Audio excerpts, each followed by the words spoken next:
Let's segue into some more politics this evening, as this time around we focus on the African Democratic Congress, the platform of the coalition. The party says it is offering a new direction for Nigeria, but it still faces tough questions about internal cohesion, policy clarity, and INX recognition.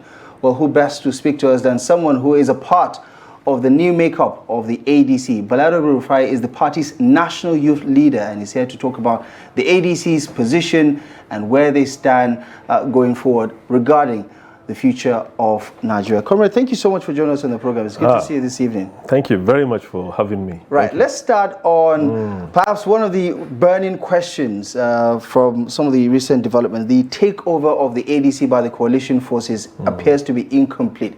You still have some I's that needed dotting and some T's that needed crossing regarding your acceptance by, quote unquote, the landlords of the ADC, or at least a section of the ADC. Talk to me about where you are with some of the litigations and INX recognition, because that is still hanging in the balance. Yeah, thank you very much. No litigations at all. And NEC, as you know, is the highest decision making of the party. We met last week. There was 90 to 95% attendance of the party members, and there was a resolution that the previous leadership should be set aside, and we have now a caretaker committee, and it was passed by that NEC resolution. So there is no any grounds for INEC to deny, and they were there. They witnessed it. They signed it. So I don't even want people to believe that there is INEC is rejecting it. No, they are just taking their time to announce it. There is no issue. You don't have any reservations or concerns about your recognition from the electoral not at all. Not at all. Right. They were there. They have witnessed it. And you know, bureaucracy, government bureaucracy, it may take some time for them to upload it. But to me, that is not an issue. So the coast is clear as far as very much clear. Your legitimacy to run the party. Yes, no, it was the NEC decision, NEC resolution, the highest decision making of the party. All right.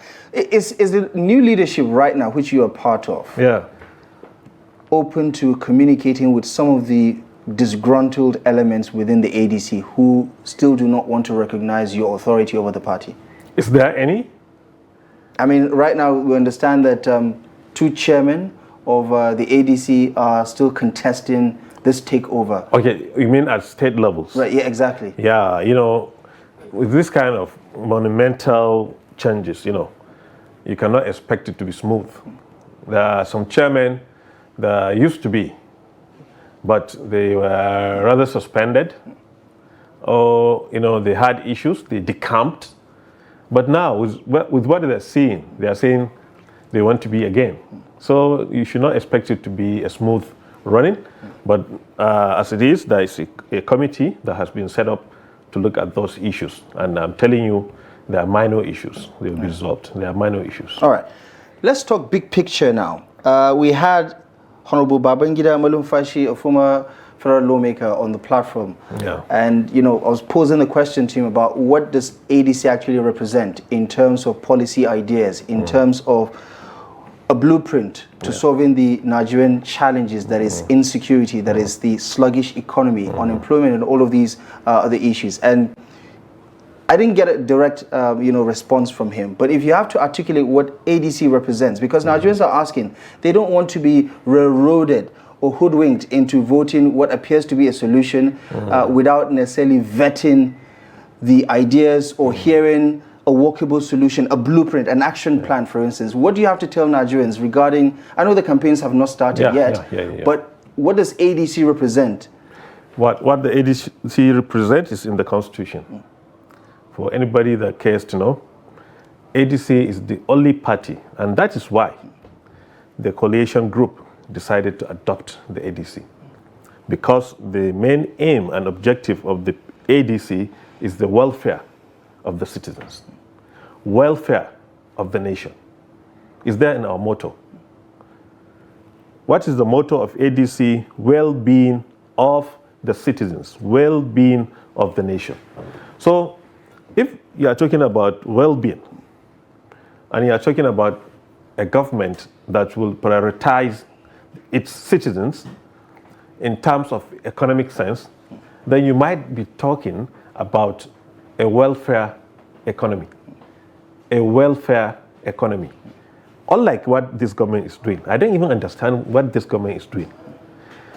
In capitalism, in the capitalist setup, there are checks and balances whereby the citizens are protected. This government, what they are operating is not capitalism. If there is anything tax that is tax collectors. They are just collecting tax, imposing policies that are very, very insensitive, to the well-being of its citizens, and they don't even care. So the ADC, that is why I've told you, the coalition group decided, okay, what is now the problem? The problem is the basic necessities are not there again. Not to downtrodden, no. Even to people that are employed, to public servants that are within level 12, level 14, at federal and state level cannot take care of themselves. 80% of them cannot fuel their cars to the office. 80% of them are borrowing to feed. That is what we are having now. That's why the coalition group said, okay, let's look for a party. They were given criteria. One, the party that can unite the country, because there is disunity now. There is mistrust because of the high level of nepotism by the present administration. So there is disunity. That's one of the criteria. Let's look at the party. That's one. Secondly, let's look at the party that has concern about the citizens of Nigeria. And we have qualified all that. ADC is neither a northern or a southern party, not a Muslim or a Christian party. It's there. You can see it. So, and about the unity, is our logo. Let me shake you. Right. I hope you don't put me in a campaign. No. Right. This one is humanity. Right. It's not campaign, it's humanity. Our logo is handshake. So that one also qualifies us. If you're looking for unity, what do you start with? Handshake. So we have qualified. Right. It was a serious battle. Yeah. A lot of political parties were there, right, but they couldn't. Yeah. A lot of people say, listen, politicians are very good at virtue signaling, pretending to understand the pains of the people, right? But they use that as a campaign tool to get into office, and then they pretend not to know how to deal with the problem, or at least pretend the problem is insurmountable because of A, B, and C. How is the ADC any different? Because the question is, almost everybody knows what the problem is, but knowing how to solve the problem is a different conversation altogether. How is ADC going to solve the problem? Yeah. We are already facing it now. The convergence of these heavyweights with different backgrounds, different ideologies. Millions of supporters, they are all coming. Different ideas. So, before the ADC agreed to be the platform, there were, and there still are conditions that, look, this is the ADC. And this is our logo. This is our symbol, the handshake. This is our motto, the well-being of the people. So anybody that is coming, there has to be a supremacy of the party. Anybody that is coming that is to be elected under this platform must go with the aims and objectives of this party, and which is the welfare, the well-being of the people. So you should be rest assured that anybody you see in the ADC must work with the original aims and objectives of the ADC. So by God's grace, implementation of that will not be a problem, because it's a government that will be, citizens focused. And looking at Nigeria, it's a very simple thing to do. when you are reforming, in reforms, there are pillars of reform. It has to have, consistency. It has to have ownership. It has to have purpose, and it has to have strategy. These are the 4 pillars of reform. What this government is doing doesn't have a single pillar. The reform this government is doing is self-centered, geared towards one section of the country, trying to enrich one section of the country. That's why it's not working. In the ADC, as you know, our population, over 70%, 65% of it are on the agriculture and subsistence agriculture.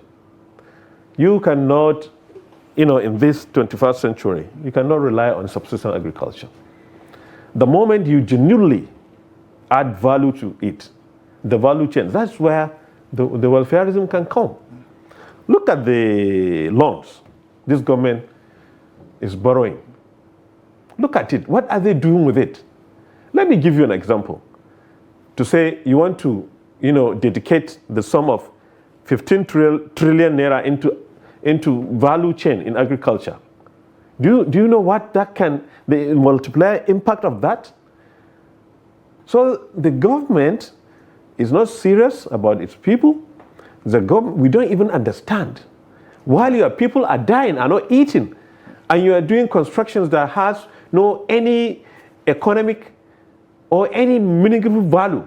Right. So essentially you're saying the blueprint for the ADC is in its manifesto. Yeah, it is there. It's there. Okay. You can Google it. You see the constitution. You see it all there. Right. Okay. Talk to me. And all the coalition members have agreed that they are going to work with that. All right. One of the reservations some analysts and even Nigerians have expressed about the ADC is that, listen, the messaging, the packaging is good. Yeah. However, the people, the heavyweights that you're referring to are people whose antecedents and track records are public. And let's just say that some Nigerians have already made up their minds about the Atikus of the world, about the Rufais of the world, about Rufai, about David Mark, your interim chairman, and everybody else associated with the coalition or with the ADC, full-time or part-time. And therefore, they are not 100% sold yet, because the people who are selling this message are people whose track record are quite questionable. Do you understand where that argument is coming from? Yeah, sort of. It's natural. It's natural. People doesn't just, you come up with something new and they accept it. They must have their own reservations. They must have their own thinking, and they are entitled to it. But one thing is, those are leaders that we have in the ADC, as the remaining leaders with conscience that we have. It is now divided. See, most of them have been offered contracts, jobs. One of them, I will not mention name, when the Ganduje mysteriously resigned, one of them... What do you mean mysteriously resigned? Yes. There's no mystery about it. I know, a reason was given for his resignation. Well, he said he was sick, but he was not sick. I saw him. He said on health grounds. I envy him. He's one of the healthy elders I know. Immediately after, I still see him doing his things. So that's why I said mysteriously. One of them was offered to be the national chairman of the APC, in condition that he will leave the coalition, but he refused. I'll not say the name. Is there evidence of this, Comrade Ballarabe, that because we also understood the chairman that stepped aside, right, also said, listen, ministerial appointments were being offered, monies were being offered, but where is the evidence to show that these offers were actually made? It's not for, it's not for public consumption of that nature. Yeah, but you understand people who would say this is just hearsay. Yes. You said they offered you, but there is no proof to back up that claim. Yeah. When the time for that arises, we'll bring the proof. Yes, we'll do that. So and again, some of them being 100% ADC, some of them being 50%, some even 20, is still part of the strategy. It is what we call productive confusion. Productive confusion. Who are you trying to confuse? Nigerians? The confusion is productive. Yeah. Do you know why? this government is bent down in making Nigeria one-party state. That's why you have to employ that. It's a lesson you may not learn in a conventional school, but when you are privileged to be with people like Namasen Nkano, Mala Lawan Dambazo, Mala Amini Kano, you learn it. It's a political strategy. So that's why they are doing it. You're trying Anybody to is saying APC. Because APC wants to make Nigeria one-party state. So we have to employ all the tactics, all the political tactics we have. So there is no cause for alarm. All this that you're seeing is all part of the strategy. There is no issue. Right. We have concluded. Okay. We are just waiting for 2027. Right. All right. Some of your key players or allies, as the case may be, are being quoted by other platforms.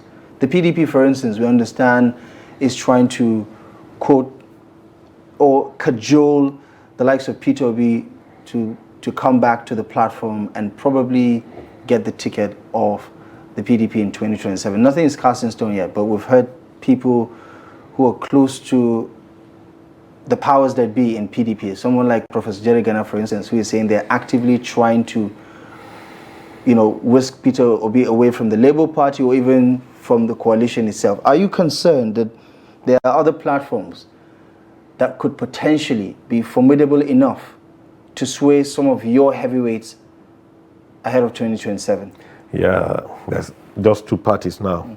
The APC that is going down and the ADC that is coming up. All other parties are APC by extension. The PDP is not a secret anymore. It's an extension of the APC, with the role our minister here is playing, Mr. Wiki. Everybody knows. So anybody that wants to take ticket from the PDP is just an extension of the APC. It's not only, they're not only cajoling Peter. There's another past president that they are trying to play with. But he's a gentleman. I know he will not agree with them. He's a gentleman. Are you praying he doesn't agree? You never can tell. No. Even if he does, with the kind of, record he has, he's one of the most respected presidents of this country. Wherever he goes, he held his head high because of what he did. I'm very sure he will not allow this kind of, to consume him. I know he will not agree. Right. Then talk to me about some of the key issues around the next general election, because zoning has become one of the hot topics from the build-up to the 2023 elections to where we are right now and going into 2027, right? Because there's this sense of power rotation itself between the North and the South. Is the ADC considering this in its own thinking and strategy about zoning the positions, especially that of the presidency, of where the flag bearer comes from? Because that is a key part of the conversation, isn't it? Is that something that the ADC is talking about? Yeah, it is. Of course it is. But in the ADC, we are more interested in sanitizing the system, because we believe the reason of all this, who gets what, when, and how in politics is because mostly politics is business. The people that are pushing for either the South or the North are people that feels that if these are on, will benefit more. The ADC is not like that. It's welfare of Nigerians, and we are also more concerned about the internal party politics. Because as a leader, the process that brings you on board will determine the kind of leader you'll be. If you are a president that have spent, let's say, 50 billion during primaries, maybe your lobbyists have given you some part of it, you borrow some part of it, sell your properties. How would you expect that person to actually work for you? He'll be in that office to recoup his money and do whatever he feels like. And I know of some members that they borrowed money, tunes of hundreds of millions. Some of them spent 3 years paying that back loan. What we're doing is political business, democratic business, not democratic governance. We must make sure, most particularly from the angle of the youth wing, that we sanitize that process. Like I usually say, if you think you want to be a delegate, that you make money, you'll have to reset your mind. You'll have to have a mind reset. If you think in the ADC you have a godfather that will impose you on people, you should also have a mindset. You have to reset your mind. However, if you think you have money, or you loot money somewhere, or you do whatever you do to come and buy primaries in the ADC, you have to reset your mind, because that is not going to happen. From our youth wing, we'll make sure we'll have a free and fair primaries that everybody will be involved. As it is, we are doing registration, membership registration, right. And it's going to be by God's grace, inshallah, a different way. Right, okay. Yeah. Interesting times ahead. Let's see how this battle continues to unfold. Nigerians are keenly waiting and, of course, weighing their options ahead of 2027. Comrade Ballarabe, Rufai, thank you so much for joining us on Daily Politics this evening. I appreciate you very much for stopping by tonight. Thank you very much. Thank you very much. And that is our show for you tonight. Thank you most kindly for joining us on Daily Politics. We'll be back tomorrow live at 8 p.m. exclusive as always on Trust TV. Until next time, I'm Abdullahi Ahmed. Thank you for joining us. We'll see you soon.